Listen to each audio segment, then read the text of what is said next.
आज तुम्हारे घरों में जो नंगे नाच नचाए जाते हैं, मैं ये नहीं कहता कि औरतें नंगी होकर नाच रही, नहीं, बल्कि वो हदीस मुझे याद आती है। मेरे आका सल्लल्लाहु अलैहि वसल्लम ने फरमाया था, क़यामत के करीब तुम देखोगे कि जिना इतना आम हो जाएगा कि इस तरह से लोग सड़कों पर करेंगे जैसे गधे और कुत्ते जोड़ा खाते हैं। जिना इस तरह से आम कर दिया जाएगा। बेपर्दगी और अखलाक से गिरी हुई हरकतें ऐसी आम हो जाएंगी।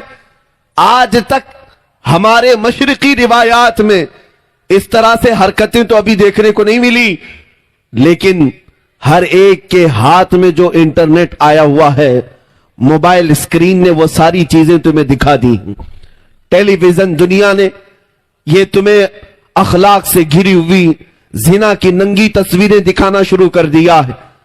मुझे डर लगता है, एक दो नहीं, सैकड़ों नौजवान बच्चों ने सिर्फ और सिर्फ इन्हीं बेहया तस्वीरों पर अपनी जिंदगी बर्बाद कर दी। कितनों की जवानी खत्म हो गई पता है आपको? आज इस जालिम दुनिया ने तुम्हारी आंखों को खरीदने के लिए सबसे ज्यादा, अगर आज इंटरनेट पर कोई चीज चलती है तो पोर्नोग्राफी है, बेहयाई, नंगी तस्वीरें, और इस तरह अंदाज से कि इसका एडिक्ट हो जाता है जवान। जिस तरह से नशा का एडिक्ट होता है, बहुत सारे नौजवान पोर्नोग्राफी के एडिक्ट हो चुके हैं। मुझे वो बात भी याद आती, मेरे आका ने फरमाया था, क़यामत के करीब उंगलियों के पोर से गुनाह किए जाएंगे। मेरे आका ने क्या फरमाया था? उंगलियों के पोर से गुनाह किए जाएंगे। हो सकता है उस वक्त इसका तस्वुर भी ना हो कि उंगलियों के पोर से क्या किया जा सकता है, लेकिन आज हर कोई जानता है। ये टच स्क्रीन आकर के इसने साबित कर दिया कि सारे गुनाह इस उंगली के पोर से ही हो रहे हैं, उंगलियों के टच से होते चले गए।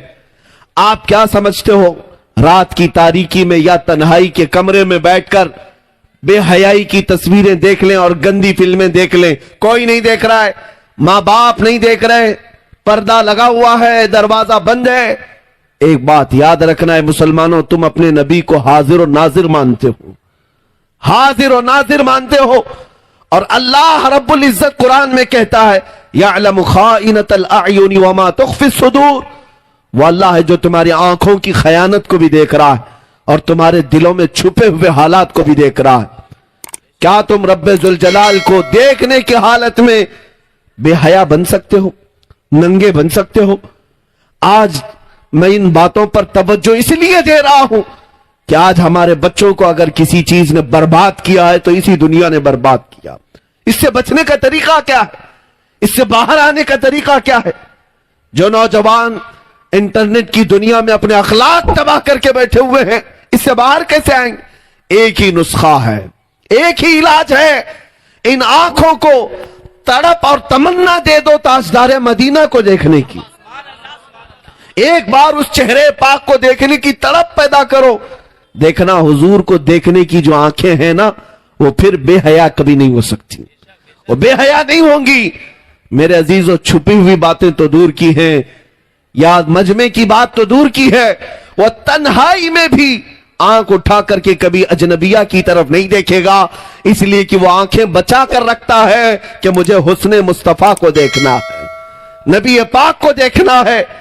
आओ मैं तुम्हें बता दूं, उस रसूल पाक सल्लल्लाहु ताला अलैहि वसल्लम का तस्वुर जब तक तुम अपने जहन और दिमाग में नहीं लाओगे, तब तक ये दुनिया बार बार तुम्हें टोचन मारती रहेगी, धोखा देती रहेगी। तुम रोज तौबा करते हो, फिर तन्हाई में जाते हो तो गुनाह कर बैठते हो।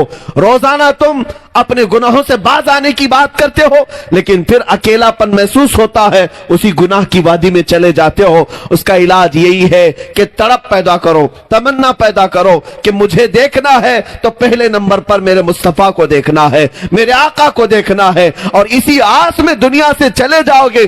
कसम खुदा की, अगर यहां देखना मयसर ना भी आया कोई बात नहीं, कब्र में पहुंचोगे तो मेरे मुस्तफा की जियारत जरूर होगी, उनके चेहरे जमाले जहां आरा को जरूर देखोगे।